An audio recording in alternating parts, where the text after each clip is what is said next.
ಕರ್ನಾಟಕದಾದ್ಯಂತ ಮುಂಗಾರು ಮಳೆ ಮತ್ತಷ್ಟು ಚುರುಕುಗೊಳ್ಳಲಿದ್ದು ಮುಂಬರುವ 6 ದಿನಗಳ ಕಾಲ ರಾಜ್ಯದ ಹಲವು ಭಾಗಗಳಲ್ಲಿ ಗುಡುಗು ಮಿಂಚು ಹಾಗೂ ಬಿರುಗಾಳಿ ಸಹಿತ ಬಿರುಸಿನ ಮಳೆಯಾಗುವ ಸಾಧ್ಯತೆ ಇದೆ ಎಂದು ಕೇಂದ್ರ ಹವಾಮಾನ ಇಲಾಖೆ ವರದಿ ಮಾಡಿದೆ.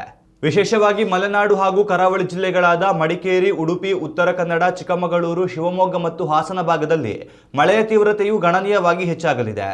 ಇದರ ಪರಿಣಾಮವಾಗಿ ತಗ್ಗು ಪ್ರದೇಶಗಳು ಜಲಾವೃತಗೊಳ್ಳುವ, ರಸ್ತೆ ಸಂಚಾರದಲ್ಲಿ ತೊಂದರೆ ಉಂಟಾಗುವ ಹಾಗೂ ಘಾಟ್ ಸೆಕ್ಷನ್ನಲ್ಲಿ ಗುಡ್ಡ ಕುಸಿದಂತಹ ಅನಾಹುತಗಳು ಸಂಭವಿಸುವ ಭೀತಿ ಇರುವುದರಿಂದ ನಾಗರಿಕರು ಎಚ್ಚರಿಕೆಯಿಂದ ಇರಲು ಸೂಚಿಸಲಾಗಿದೆ.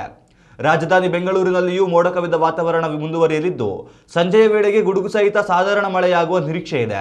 ಮತ್ತೊಂದೆಡೆ ಉತ್ತರ ಕರ್ನಾಟಕದ ರಾಯಚೂರು, ಯಾದಗಿರಿ ಹಾಗೂ ಕಲಬುರಗಿ ಜಿಲ್ಲೆಗಳಲ್ಲಿ ಮಳೆಯ ಜೊತೆಗೆ ತಾಪಮಾನವು ಕೊಂಚ ಏರಿಕೆಯಾಗುವ ಸಾಧ್ಯತೆ ಇದೆ ಎಂದು ತಜ್ಞರು ಅಂದಾಜಿಸಿದ್ದಾರೆ. ಮಳೆಯ ಅಬ್ಬರ ಹೆಚ್ಚಾಗಲಿರುವ ಹಿನ್ನೆಲೆಯಲ್ಲಿ ಮೀನುಗಾರರು ಸಮುದ್ರಕ್ಕೆ ಇಳಿಯುವ ಮುನ್ನ ಮುನ್ನೆಚ್ಚರಿಕೆ ವಹಿಸಬೇಕು ಮತ್ತು ಸಾರ್ವಜನಿಕರು ಹವಾಮಾನ ಪರಿಸ್ಥಿತಿಯನ್ನು ಗಮನಿಸಿ ಅಗತ್ಯವಿದ್ದಲ್ಲಿ ಮಾತ್ರ ಪ್ರಯಾಣ ಬೆಳೆಸಬೇಕು ಎಂದು ಕೋರಲಾಗಿದೆ. ಉತ್ತಮ ಸಂಸ್ಕಾರಯುತ ಶಿಕ್ಷಣದೊಂದಿಗೆ VSS English medium CBSE school Udupi Muddur. ನರ್ಸರಿಯಿಂದ 10ನೇ ತರಗತಿವರೆಗೆ ಶಿಕ್ಷಣದ ಜೊತೆಗೆ 5ರಿಂದ 10ನೇ ತರಗತಿವರೆಗಿನ ವಿದ್ಯಾರ್ಥಿನಿಯರಿಗೆ ಉತ್ತಮ ಹಾಸ್ಟೆಲ್ ಸೌಲಭ್ಯವೂ ಇದೆ. ನಿಮ್ಮ ಮಕ್ಕಳ ಪ್ರವೇಶಾತಿಗಾಗಿ ಈ ಸಂಖ್ಯೆಗೆ ಕರೆ ಮಾಡಿ.